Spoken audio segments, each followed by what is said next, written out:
Welcome to the Natural History Cupboard. Come on in.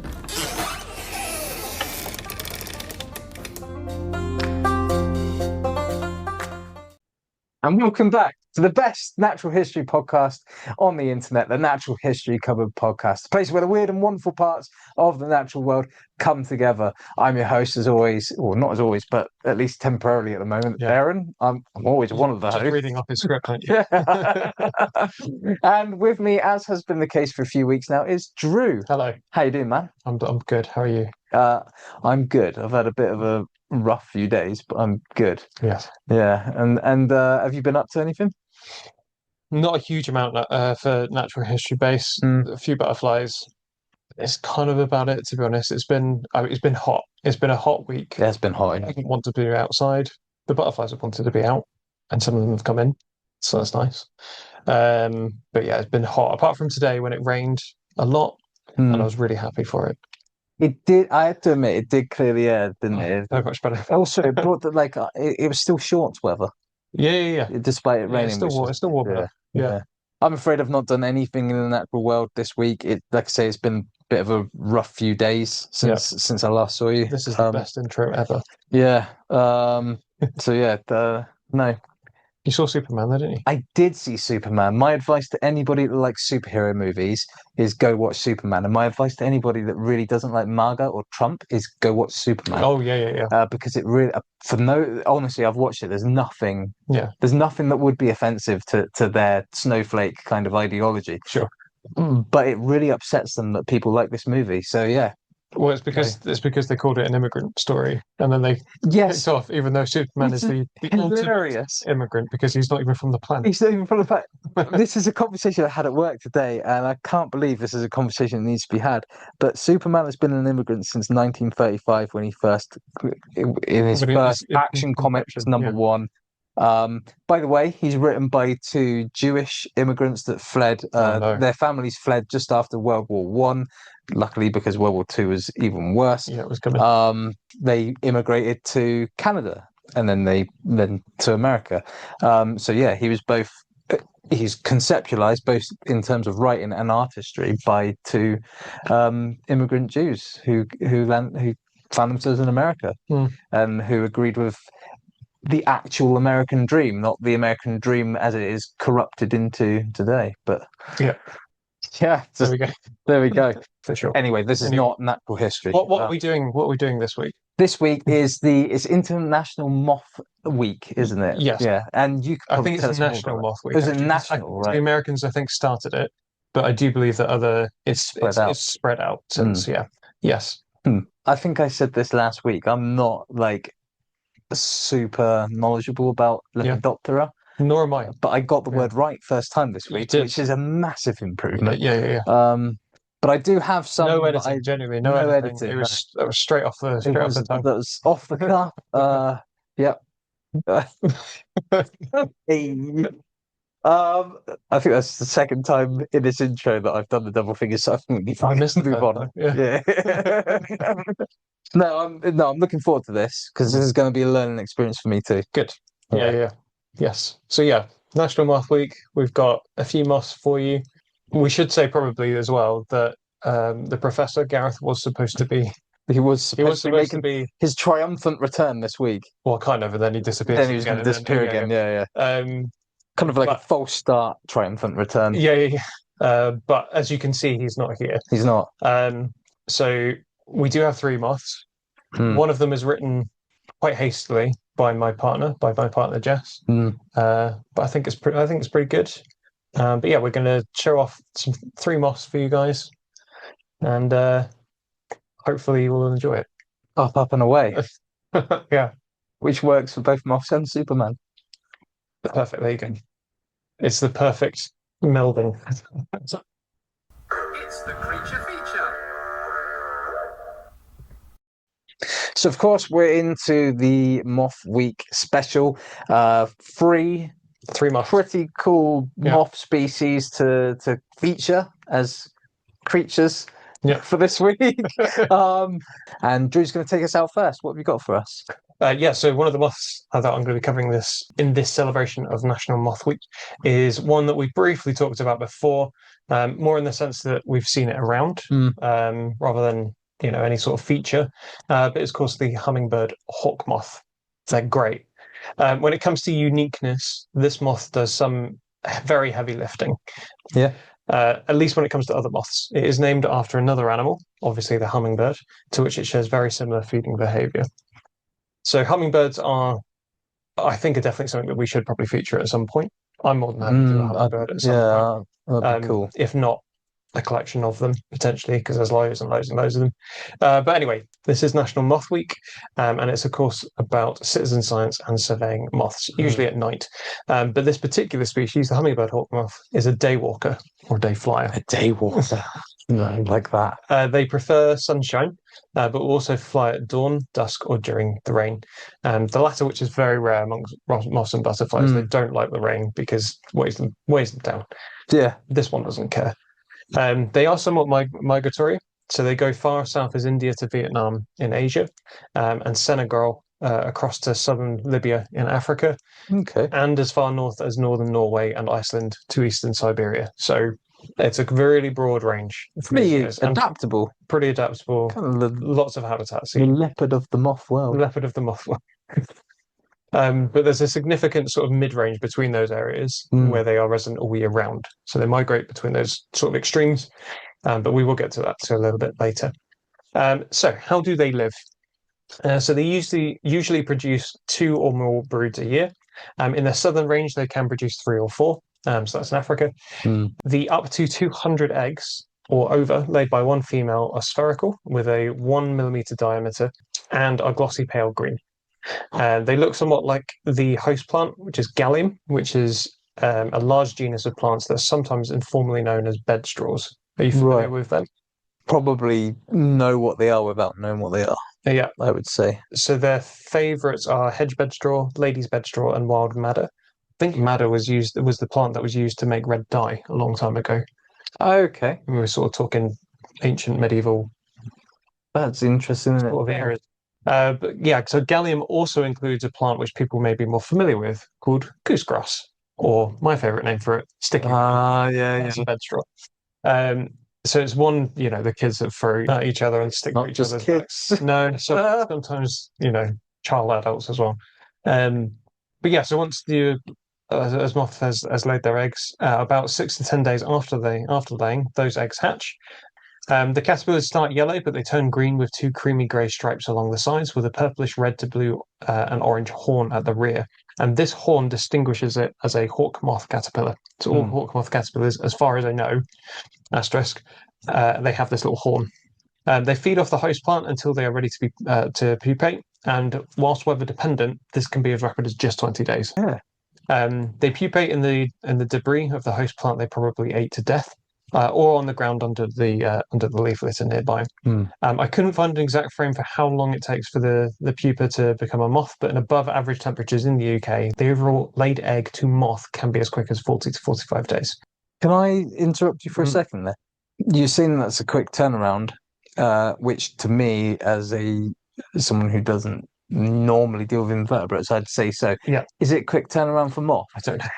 Fair enough. It just seems like quite a quick turnaround. Yeah, no, it does to me too. But I don't know about moths necessarily. I imagine there are probably some moths that are very similar, maybe even quicker, and some that will be longer because it varies with butterflies. And obviously there are fewer butterflies out there. Some butterflies they will lay an egg and it will overwinter as an egg. Yeah, and then it will come out later. And some of them will hatch very quickly, and then they'll overwinter as a caterpillar.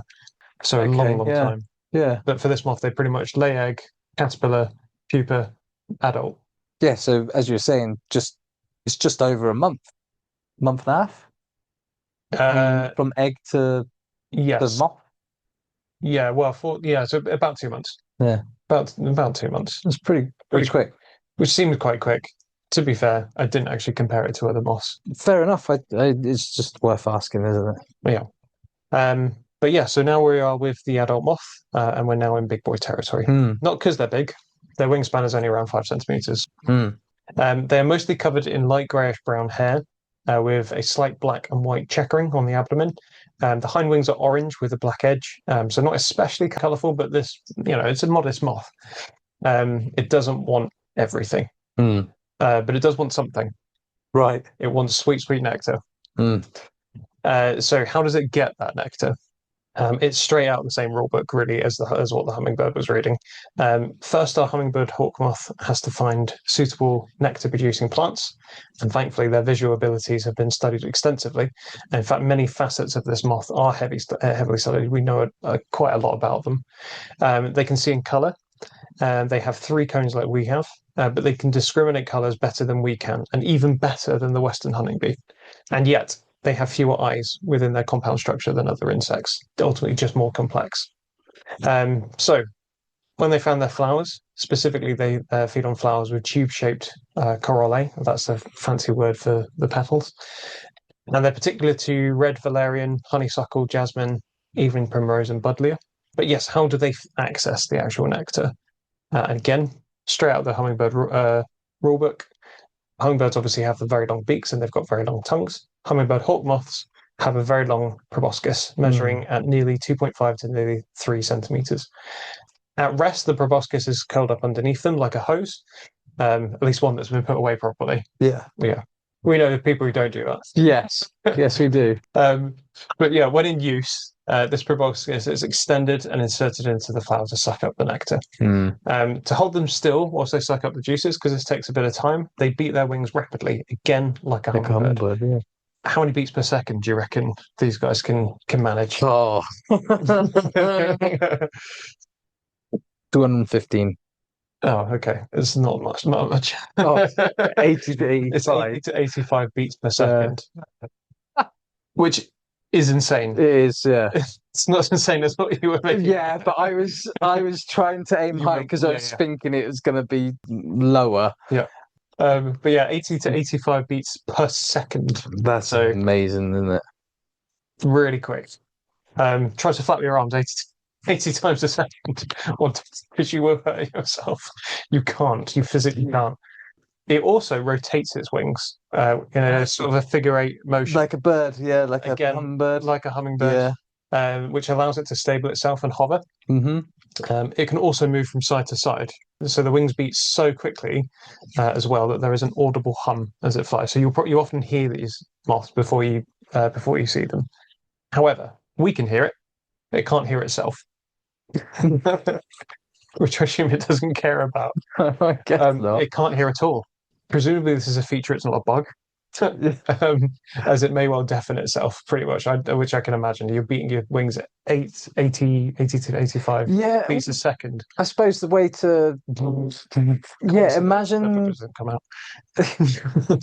Imagine you're a Chinook with ears. Yes. That would not be nice. Well, no, you wouldn't have ears eventually, would you? No. But yeah, most other moths can hear. It's likely a defense in response to bats echolocating. But I mean, this is a daytime moth, so it doesn't really need to worry too much about bats in theory. Yeah. But the last thing on the wings, heat. These are beating rapidly. Moving a body part that quickly is going to generate heat. And these moths are active on hot days as well. So thoracic temperatures of above 45 degrees C have been recorded, and this is near the limit for an insect muscle activity. Wow. Basically, you can't go above this, really. They are peak. So, like I say earlier, the hummingbird hawk-moth is extensively studied. It was described all the way back in the 1750s by Carl Linnaeus. I don't know what name was given to it before we called it the hummingbird hawk-moth, because we Europeans would have had access to this moth long before we encountered hummingbirds. Yeah. But yeah, as of 2018, the moth's entire genome and mitogenome has been sequenced. So maybe we can cross some of the direwolf soon. Who knows? Yeah. And have hovering nectar drinking direwolves. Death wolves. Yeah. Well, not if they're drinking nectar. Yeah. Depends how aggressive they beat their wings. They want. Oh yeah, that's true. Yeah. And presumably also deaf wolves as well. That's what I said. Deaf wolves. Oh, did you say? Sorry. Yeah. Oh no. Oh, sorry. I took the other meaning of deaf. Oh no, I meant deaf as in they can't hear. Yeah. Sorry. So these moths are considered good luck symbols. They teach those of a spiritual nature to live in the moment, likely due to their ability to hover. I'm not spiritual, but I quite like that. So, It's harmless, isn't it? Yes.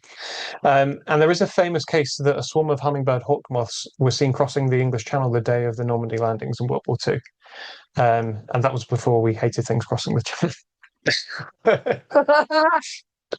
But yeah, I couldn't read much, but it's mentioned a few times. Yeah, I don't know how much else, but yeah, a load of them came over. I thought it was going to be some sort of like folk tale, wartime folk tale. Oh, it's a good omen. The hummingbird hawk, like instead of the eagles are coming, Yeah, the hawks are coming. yeah. I mean, I wasn't there, so I can't. Fair, that's fair. Yeah, I first-hand experience with it. that's true. Gareth might. We can ask him. We could ask him. He was around at that point, I'm for sure. He's still the same age, I think, at that point. Still old. He's immortal. When they get bitten by a vampire, that's the age they stay forever. Yeah. I mean, I'm not saying that he's a vampire, but you only ever see him in the studio at night. That's true. Yeah. He won't like daytime moths. No. Maybe that's why he doesn't like butterflies, where he's an edgelord with his butterflies as ex-moths. Yeah. And then finally, I said I'd come back to it, but these moths are a great indicator of climate change. So their migratory nature is lessened in recent years, and they begin to overwinters in areas that they wouldn't have previously, like the south of the UK. They used to previously only be migratory here. They're also on the increase here, which is a rarity, and may well continue to increase as the weather warms. But yeah, that's the hummingbird hawk-moth. They're a fascinating example of convergent evolution, evidently not even closely related to hummingbirds, yet achieve the same results. And if you want to get a chance of watching them, hang around some of the flowers I mentioned between May and September right now, and you might just get to watch one doing what it does. The last one I saw, I tried to get a video of it, but it wasn't playing ball. They've normally been very good for me. Was in the garden centre. Oh, yeah. And it was hanging around, I think, near some lavender or some sort of lavender adjacent plant. And I heard it before I saw it again. I heard the flapping of the wings. I tried to get a video for this podcast, but I haven't got anything. But it's a cool moth. Very cool moth. It's a really cool moth. It might be one of my favourites for sure. Yeah, I love seeing them. I get excited whenever I see one.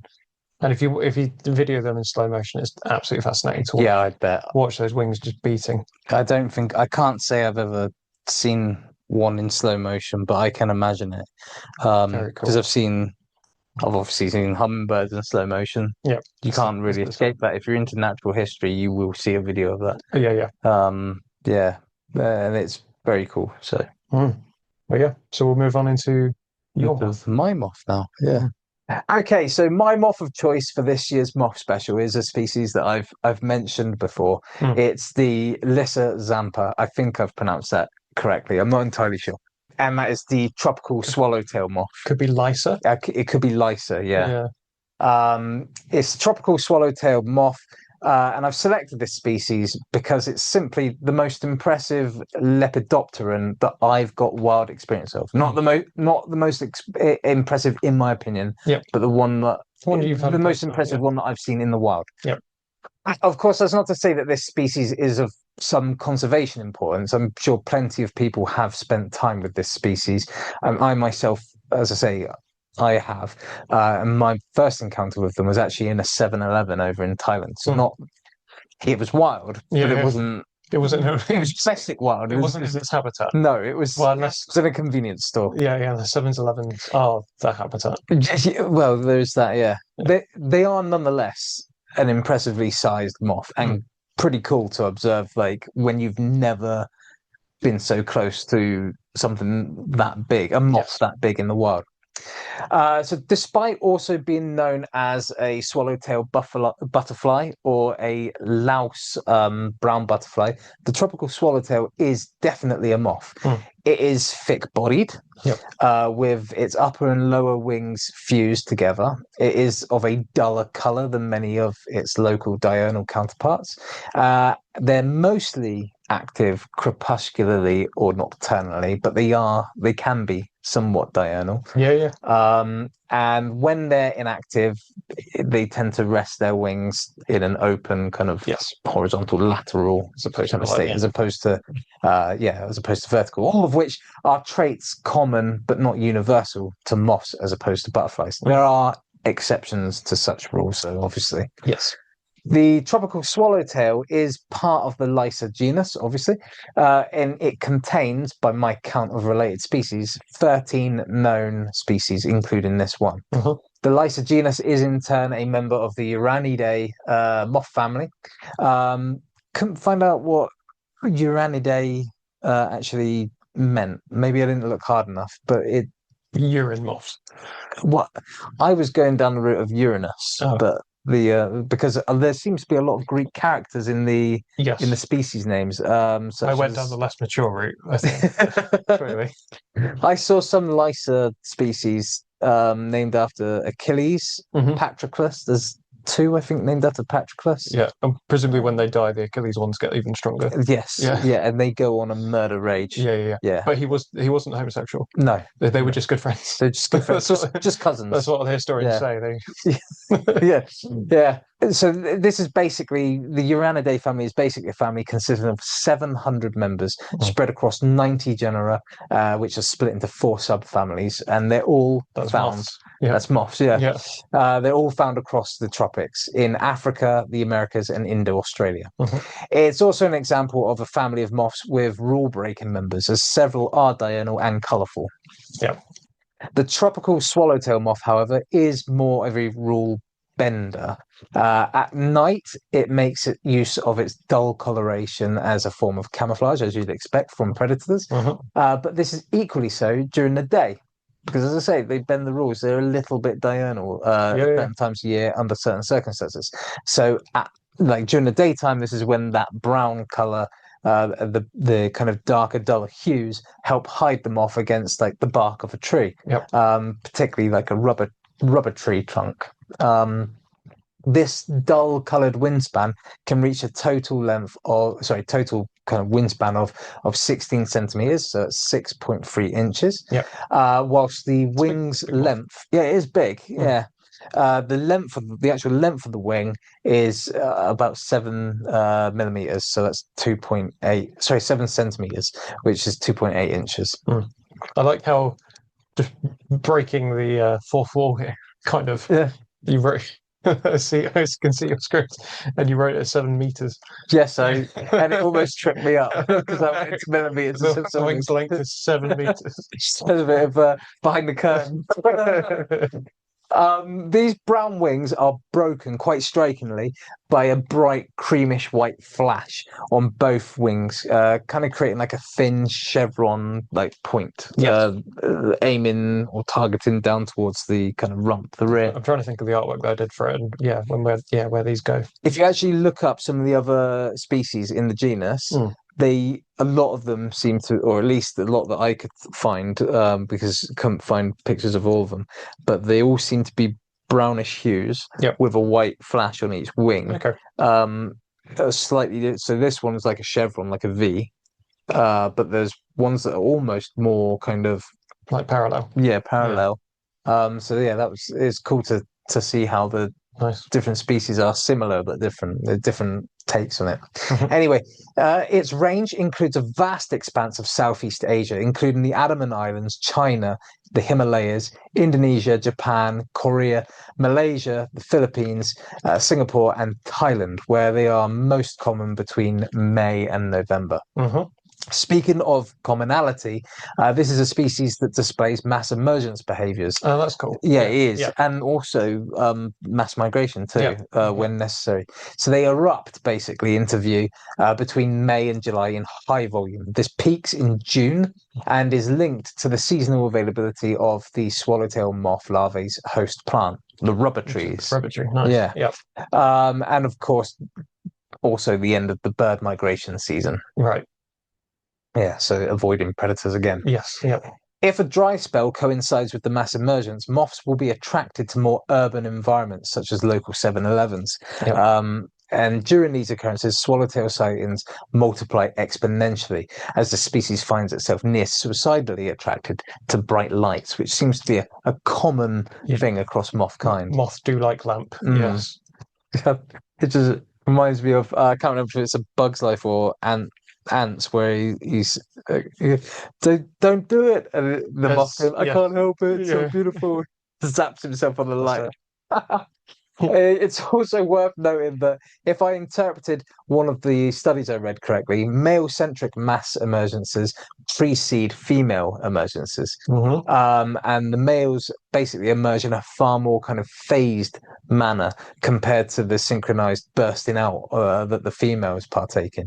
And this happens to basically ensure that the highest population of males are ready to greet the number of females that will be receptive to breeding upon emergence. Right. So it basically is the best way to ensure the highest amount of successful breeding. Yeah. What's also interesting is that the host plants, the rubber trees, will actually increase their toxicity in preparation for the arrival of vast swarms of tropical swallowtail. Instances of this occurring drives the species into mass migration, which sees large population numbers travel vast distances, sometimes in the thousands of kilometers, seeking fresh host plants that haven't quite had like the early warning go off and increase toxicity. Yes. Because trees talk to themselves. They tweet each other, not themselves. Well, maybe themselves as well. Through fungus, isn't it? Yeah. But I can't remember the name of it. Gareth would splat for me. That's it. Yeah, that's it. But that is in a very short nutshell. That's the tropical swallowtail moth. It's not. I wouldn't say it's the most beautiful. No, but it's really cool. Yeah. I don't know much about it, and there's actually a bit of a struggle to find some stuff. We did find that, yeah. Because you sent me one of the studies I looked at. Yeah. But it's just a cool animal to see, and sort of thought. And you've seen it, so it's personable to you. Yeah, it's a cool moth. It is a cool moth. The mass migration, the mass emergence is always cool with butterflies, though. Yeah, and just suddenly there's loads of them. I think also that even though we're going back 10 years when I saw one for the first time, but it was the first time I kind of realized actually lepidopterans are actually potentially quite interesting. Yeah. Obviously now it's not potentially. Now I'm a bit more educated in it, and they are extremely interesting. Yes. I just don't know enough about them. But yeah, it was kind of a turn the page from being very like, oh, it's a moth to moths are pretty cool. Yeah. It's different seeing a big moth in the wild to seeing a big moth in a butterfly house, in my opinion. Yeah, I think so. Yeah. I mean, they're still spectacular seeing a butterfly house. They are, but yes, it is good seeing it in its own natural habitat for sure. I think that's, to be honest, I think that's the same for any animals. But for sure. But having said that, an elephant is always going to be a breathtaking thing to see. Yeah. Seeing it in the wild certainly kind of amps up that feeling. But I think I don't know. I like butterfly houses, and I think, like I say, butterflies and moths are beautiful, but I don't know. It was different. Maybe it's because I wasn't interested in them before, and I turned the corner there, and as of then, I was interested. That can happen with a lot of animals, really. You can have no discernible sort of interest initially, and then suddenly you witness one face to face, and you're like, oh, actually, I'm intrigued. Oh, that's very cool. I wonder if that will happen with me and meerkats. No, because you've seen meerkats. You've seen plenty of them. Yeah. Too many, if anything. Yeah, too many captive fat speech bubbles. They get more and more boring. Very fat speech bubbles. Yeah. They get more and more boring and more people that like them. Yeah. So, yours next. The last moth. The last moth. Last moth. Yes. Hopefully not the actual last moth alive, but no, just the last moth of this. Just the last. Yeah.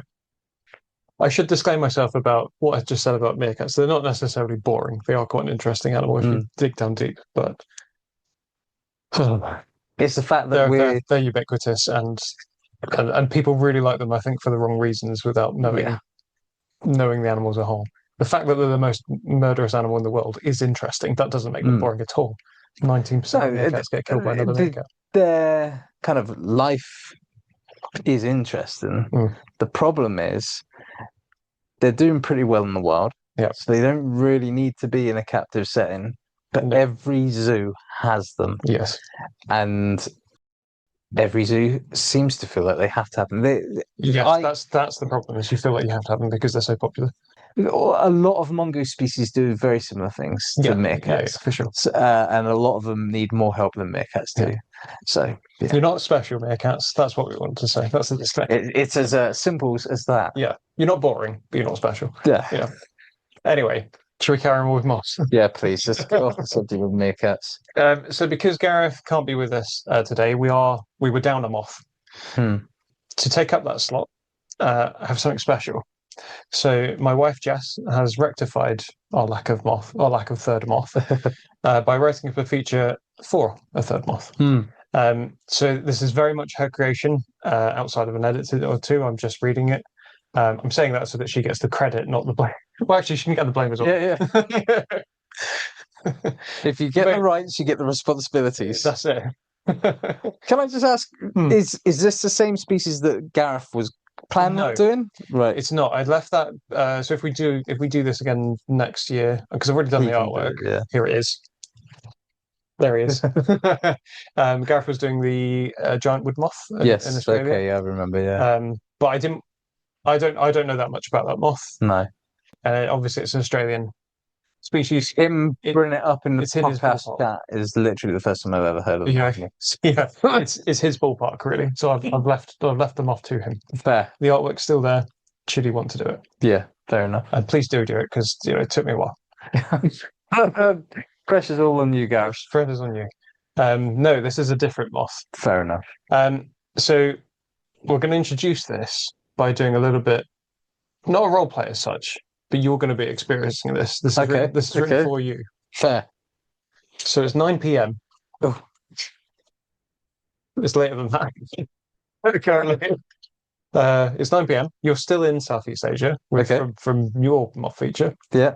And you're harmlessly minding your own business, presumably recording / editing a podcast. Yeah. That's what you normally do. Especially at this ungodly hour. Maybe you might call it the unnatural future wardrobe. Right, yeah. Yeah. Wait, what's that? It's a thundering wing beat. Something monstrously huge has just thudded into the wardrobe door. Right.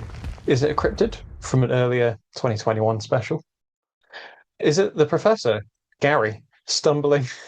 Just put Gary because he hates stumbling home after starting another pub brawl. I did not know that he hated being called Gary, and that is going to live rent-free on this podcast forever. Everyone knows that. Gary, breeder of wetters. Oh, thank you, Jess, for that one. But yeah, he could be coming home after another pub brawl that he started, which is a thing that he does since the Ragwort episode. So you slowly creak the door open, only to find a massive moth aimlessly flying around and continuously bumping into things. As they are wont to do. Yes. Being from Southeast Asia, you recognise the moth as Atticus atlas, the atlas moth. If you're Cantonese, which I'm assuming that you're not. No. I shouldn't assume, but I'm assuming. You might call it the snake's head moth. Okay. If you're Indonesian, you might call it kupu gajah. Okay. Meaning the elephant or large butterfly. But as to the name atlas moth, Karen, where do you think that got that name from? That bit's the one thing I know about moths. Yeah. It's Atlas, the Titan. Yes. Who was punished by Zeus to hold up depends how you interpret it. He's either holding up the planet on his shoulders. Yep. But I think a more literal and correct way of looking at it is he's actually holding the sky up from the earth. Right, yes. If you really want to go down the rabbit hole of ancient Greece, Atlas tricks Heracles into holding it for him and tries to run away, but then later Heracles manages to get his revenge and push him back into place. Put the burden back on him. Yeah. Nice. Yeah. Very cool story. Yes. I do like the story of Atlas. It is named after, obviously, Atlas, the Titan. He is known for his strength and endurance. Yes. Which is ironic as this moth only lives for a maximum of 7 days. As an adult. I didn't see that coming.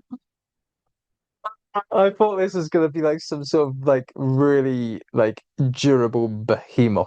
Behemoth. Behemoth. Wow. No, no one's ever made that link before. As far as I know. I've not. I've never heard no link. Uh, But so obviously this moth has bumped into the door. hmm. You decide to bring the moth in, and you're going to feature it for your podcast. Okay. Handy as Gareth has left us moth down. So, so you're going to need to look up a few facts about this moth. Yep.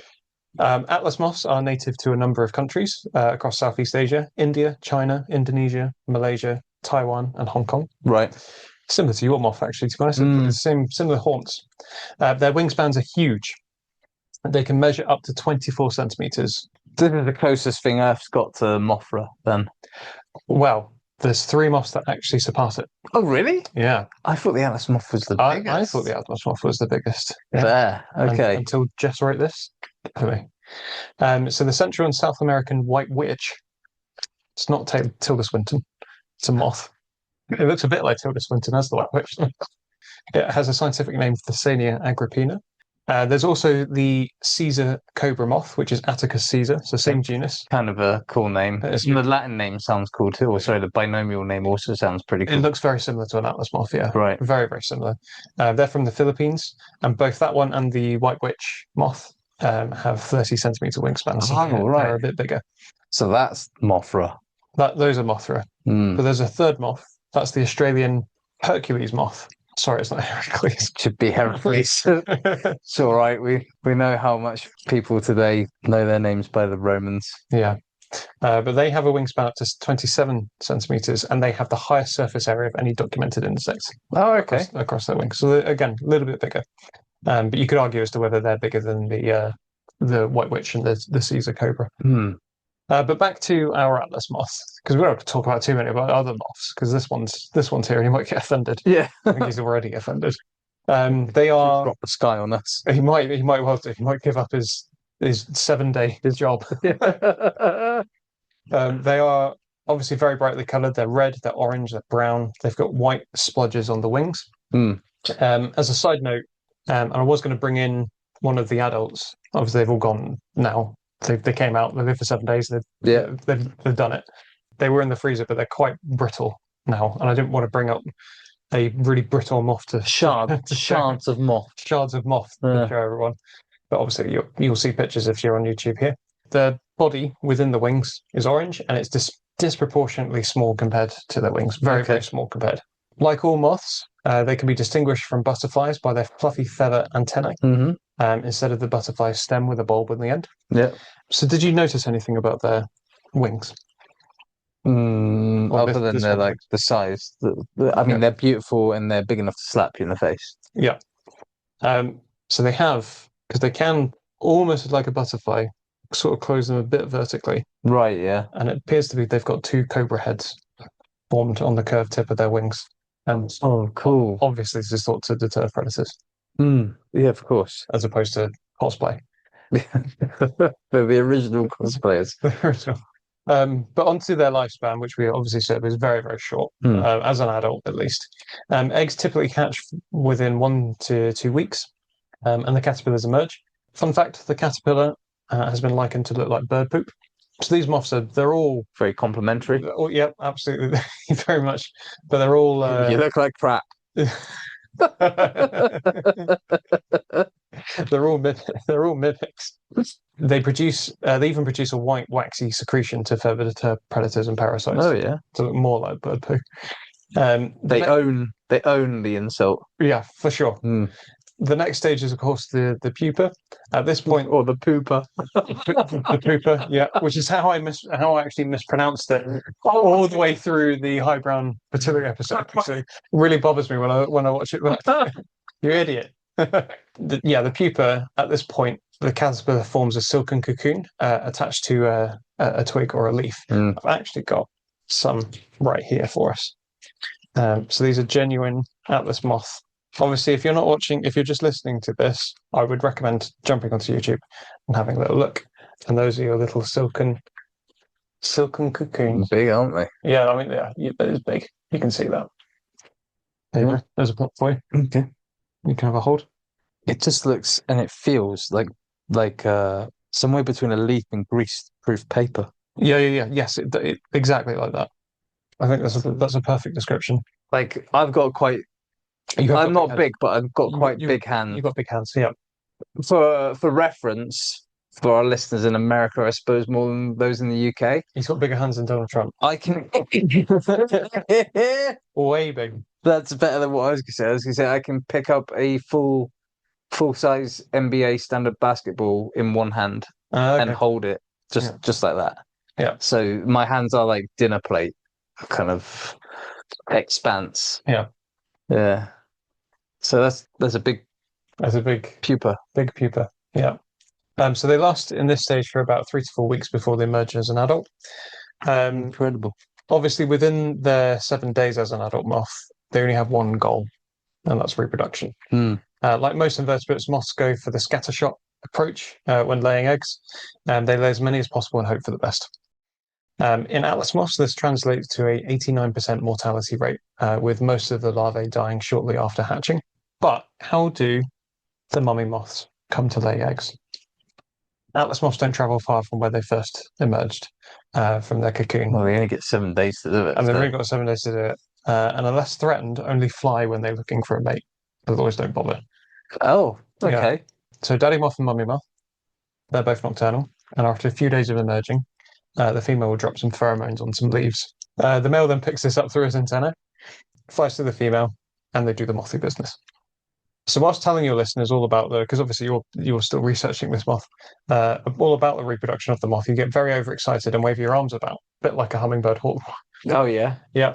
And this spooks your friend, moth friend, and it starts to fly around in panic.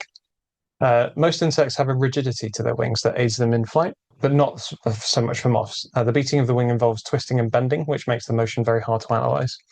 The moth then starts to thrash around on the ground, apparently mimicking an uncoiling serpent with these ones. Oh, right, okay. And they're also known to play dead, blending in with the leaf litter of the forest floor. So you leave it to calm down and thank the Greek gods that it was an adult and caterpillar. Because as you know, the caterpillar's defense is to fire their ass cannon. Which you know, obviously. Yeah. You're researching this moth now. There are special glands in the abdomen that contain histamine, a compound, of course, responsible for allergy symptoms. That, in a response to a threat, explode out of the pressurized channels to deter predators right out of their ass. But obviously, you feel bad for spooking the moth and decide to offer it some comfort food. You go to Mothisons. Just but other bad funds are available. And you pick up some of their favorites, which are citrus, cinnamon trees, and guava trees. Okay.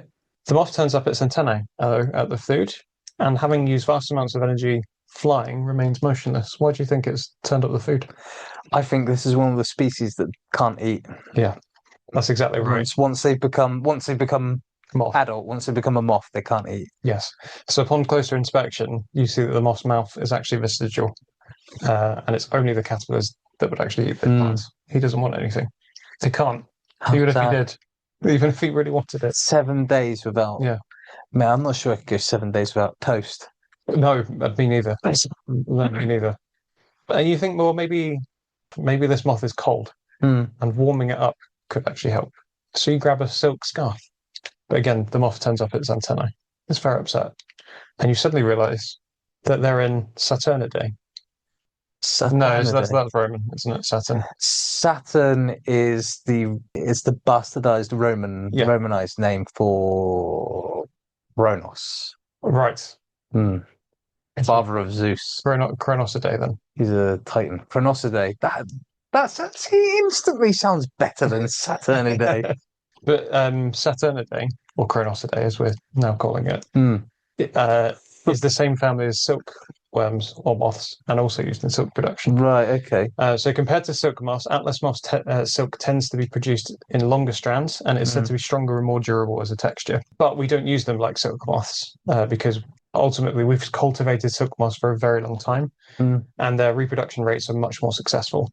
We're only just starting to understand this stuff about the atlas moth. Before anyone asks me and goes, "Oh, well, why don't we use the atlas moth then? If the silk is so good." Yeah, I was going to ask that. Yeah. Well, you can't at me now. No, I can't. But we do use their silk occasionally. So traditional coin pursers in parts of Taiwan use their silk.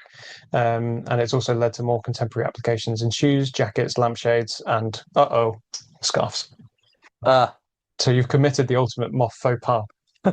You've offended the moth by offering it a scarf made out of the hard work of its relatives. So it decides to use more of its waning energy to get away from you. Yeah.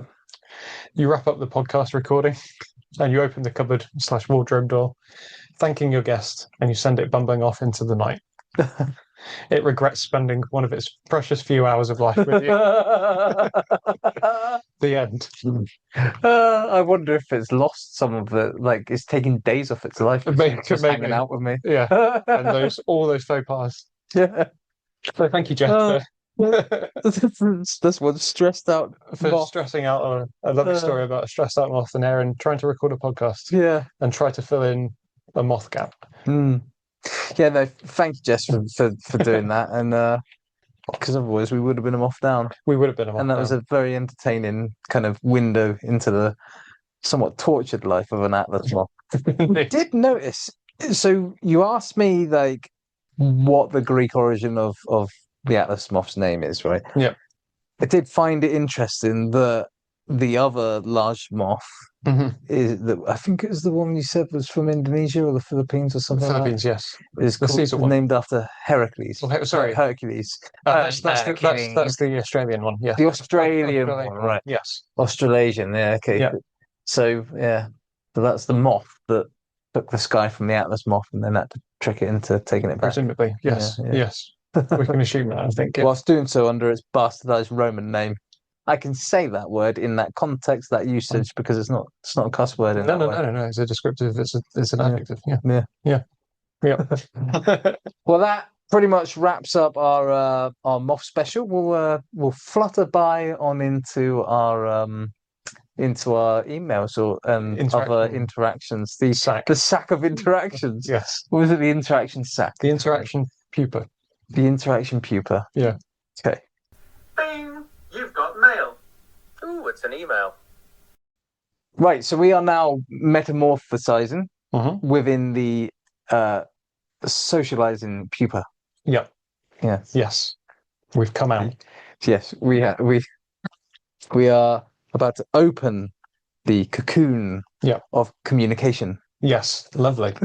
Lovely. And with us comes the sack of interaction. Yes. The interaction sack. Yes.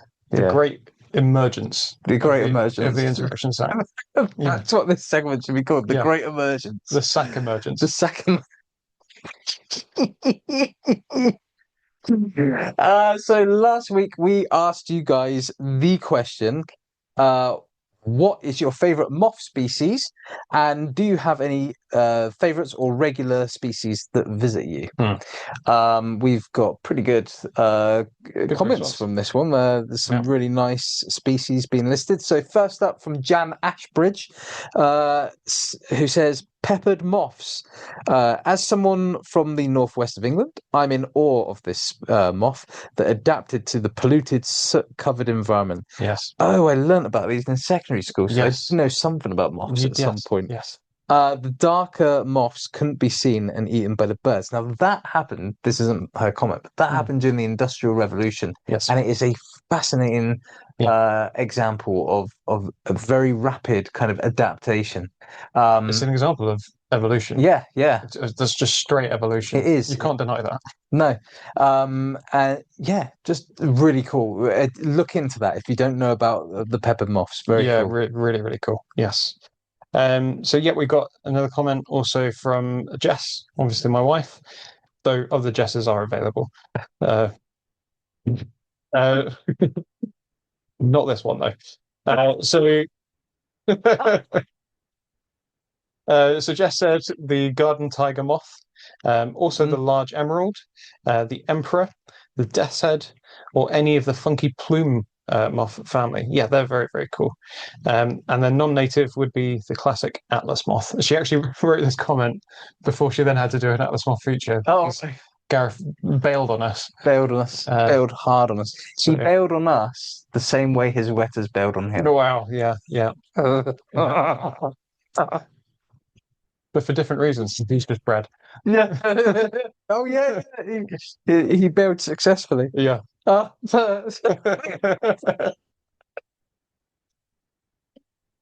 He's gonna kill us. Can I just bring it back to Jess's comment? Can I just say that the prune moth family? Yes. I didn't know that they were moths until this year. Yes. Yeah. And Yeah. they always remind me of like something that would be out of Star Wars. Yeah. And I think they are awesome. Yes. They're the little T. Yeah. Yeah. I fondly refer to them as the T-wing. Yes. Very cool moth. Robin Clark says, at the moment, it has to be the hummingbird hawk-moth. Well, good news for you. Yeah. Because I am determined to get a picture of one, but they keep evading me. Otherwise, I do like the polar, it's poplar hawk-moth because of its unusual wings, as well as the angle shades and the burnished brass moth. There are so many I could continue my list, but I won't. That's one thing I've noticed about lepidopterans. They're kind of like birds in that you could not so much these days, but like in my more ignorant times, you could probably have thrown species names at me and I'd be like, yeah, that's not a real thing. You're trying to have me on here. Yeah. And then we've got a couple of comments from Steve Eddy. I say their comments, just two pictures. He just put, they speak louder, I guess, than any words that he wanted to represent. So he's also put a poplar hawk moth up, and also the beautiful yellowy pink elephant hawk moth. Yeah, cool. Very, very good moths. And Spencer Seams has said vampire moths, they drink blood, and that's very metal. I see lunar moth and dogbane tiger moths most often. Lunar moths are very cool. Yeah. They're not familiar with those. They're almost shaped a bit like a jellyfish, I think, lunar moths. Really, really funky. Big sort of tails on them. That's cool. Yeah, very, very funky things. And then Catherine Ames said, a fave this year is the elephant hawk I raised from a caterpillar found in our garage. So many I'd love to see. Blood vein is one. Yeah, they're quite cool. The carpet/pugs are very pretty. But I think the most common I've seen in my garden this year, apart from the micros, which are too fast to observe, is the straw dot. Lots and lots of moths. Yeah. People like moths. Good. It is good, yeah. It is good. It's nice to know, especially coming from my perspective, not being particularly interested until maybe 10 years ago. That people are interested out there. Yeah. It's good. It's good to know. Also, just random fact, like one of my favorite stories when I was a kid was the Hungry Caterpillar. Well, was it the Very Hungry Caterpillar? Very Hungry Caterpillar. Yeah. Awesome. And I like the artwork in it, as simple as it is. Yes. Yeah. Yes. Anyway, we do have some comments from YouTube. Yes. Not from YouTube themselves, but from our viewers on YouTube. They've said, stop making content. It's the first one comes to us from Rennington, who says, very glad to see Aaron finish the Panthera Pantheon, and the thought has occurred to me of getting a big cat t-shirt. Equally, I realised that the 5 big cat species would fit nicely into the classic 5-man band trope. The tiger and lion constantly fighting over the leader and lancer roles. The jaguar fitting nicely into the big guy, and the leopard into the smart guy. Finally, having the snow leopard, bringing it all together as the heart of the group. Finally, my answer to this week's question is the Atlas moth, a giant moth that just looks beautiful. Absolutely. Yeah, it is a beautiful moth. And I do like how you've run down the big cats in that way. As for t-shirt, keep your eyes peeled, because we did speak about once we do things like but a group or are able to do a group. Like I think I mentioned before, I wanted to do a man's best friend thing, so it'd have man's best friend on the plaque, but it'd have like all the canids, all the canids that we've covered so far on it. And I definitely think Raptor Squad and a big cat one would be cool too. So if you want it, we can make it. And then we've got another comment on YouTube from Rosalie. who said, for this week's question of favourite moth species, I would have to say that mine is the adorable rosy maple moth. While my main favourite colour is black, I'd be lying if I said I didn't have a soft spot for pink and yellow. So it's basically, they're tiny little, I think North American species of moth. But yeah, they're like really vibrant yellow and pink. Oh, yeah. And very fluffy. This fuzzy pink and yellow moth looks like a plushie, or maybe even a piece of candy. For a moth-related story, long time ago, when I was a kid at my grandparents' house, I remember seeing a Luna moth, again, on a tree. It was such a beautiful creature, and while I don't remember much of the rest of the memory, that moth on the tree will never leave my mind. Also, I know it will be definitely old news when this is read on next week's episode, but last week during my weekend, I had lots of natural history goings on. My fellow nature-loving friend had come to visit my local area, and I showed them some of my favourite places. We went on a nice walk around a nature park, toured 2 museums, strolled around the zoo, maybe not totally natural history, but finally saw Jurassic World Rebirth. Those were all great adventures, and it was a wonderful time, plus getting to end it all with the final Panthera creature feature, Chef's Kiss. Oh, good stuff. I'm glad people enjoyed the leopard episode. Yeah, it was good. Also, would be interested in hearing her perspective on Jurassic World Rebirth, because I'm not going to get to see it this month. Those are all the comments that we've had on the social medias for the moth-related question. Your question for next week, we're testing out, sort of not spoiling, but sort of teasing the next episodes out a little bit with these. So the question that we're going to pitch for you for next week is, what species attracted you from just its colours or colour alone? What do you... Me? Yeah. Okay. Well, obviously, people are going to expect me to say tiger, but actually what I'm going to say is European bee eater. Oh, really? Is that what you thought? No, that isn't what I thought, actually, what you were going to say. What did you think I was going to say? Whale shark. Whale shark. Hey, that's a really good one. But it's more patterning with whale shark as opposed to actual colour. And you have already asked that question, as in what patterns. And I think I answered whale shark in that. I sent a comment in. Yeah, because whale sharks aren't necessarily colourful. No. Nothing wrong with their colours. They're stunning. A browny blue. Yeah. With white. But yeah, no, bee eater makes complete sense. A bit of background to that is a couple of years ago we had the founder of Creative Beast Studios. That's right. Yeah. Come in and do an interview. And now, if you don't know who they are a company that do ultra realistic, according to the most up to date paleontological information, or data. Ultra realistic dinosaur models or toys or whatever, posable figurines is what I would refer to them as, really. Sure. Yeah. And these lovely kind of pieces that you can make dioramas out of if you want to. Gareth's got a couple. I've always wanted to get one. And the one that attracted me the most was Linharaptor. Yeah. Linharaptor exquisitus. Yes. The color theme that he went for. So he is inspired by real world animals to color his extinct species, and he chose European bee eater for the Linharaptor. And it is amazing. I had to look up this bird because I didn't know anything about this species. Yep. Found out that every now and then they do somehow find their way onto the east coast of England. Yeah, they sometimes overshoot. Yep. I'm hoping that when I go traveling, I'm going to see them.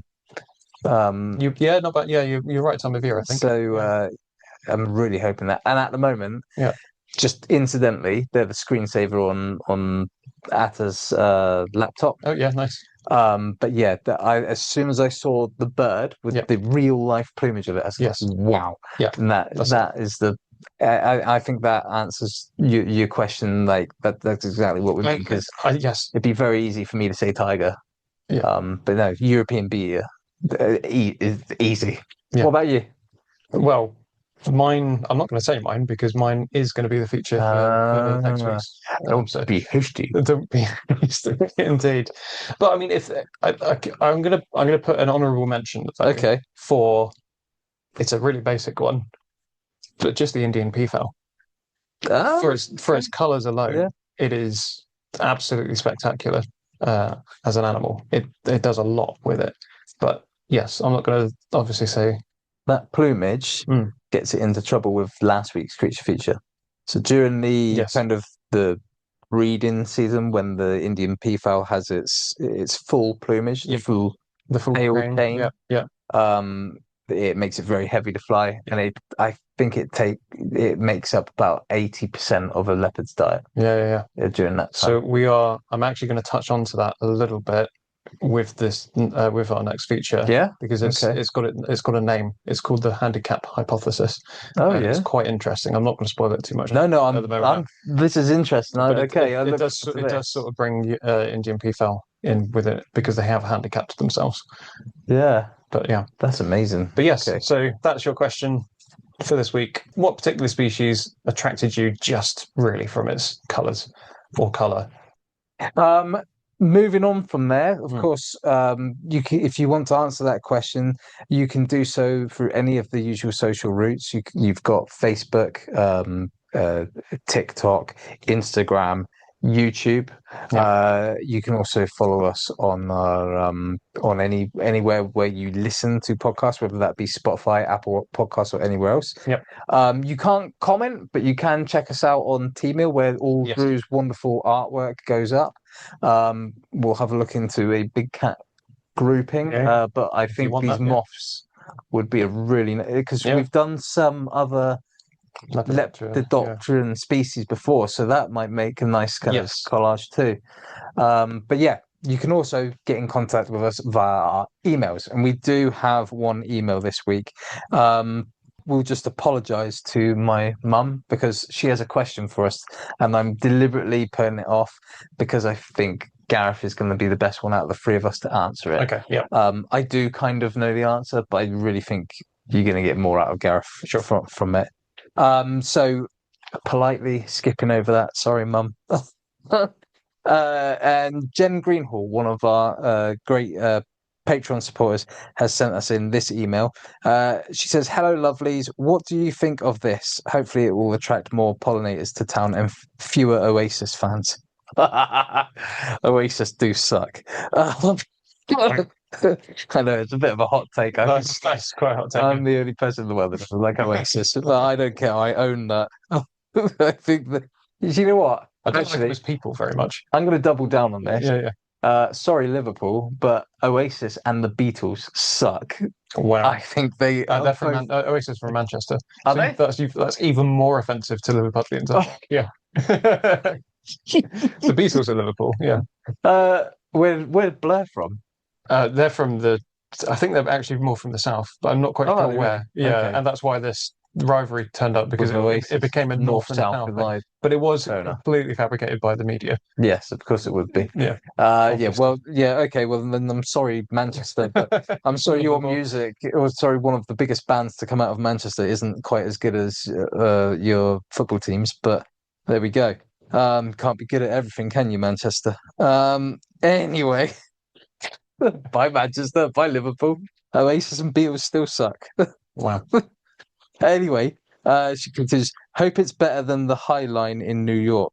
So what she's actually talking about, you can see it on the screen now, is a news article about the Castlefield Viaduct, which has just managed to get itself funding to the tune of 2.5 million to basically double in size. I actually, in hindsight, we will cover this as in retrospect now. Yep. We will cover this as a news article, just to give it the proper kind of coverage. So thank you for sending that one in to us, Jen. We will cover that. Now, on the subject of how you can get in contact with us, and obviously Patreon, because of Jen, Patreon is another place that you can follow us if you so wish. So we'll just head on over to the pre-recorded versions, the past selves of myself and Gareth, and hear about that now. Every week, we like to give a little love back by shouting out the names of our wonderful Patreon supporters.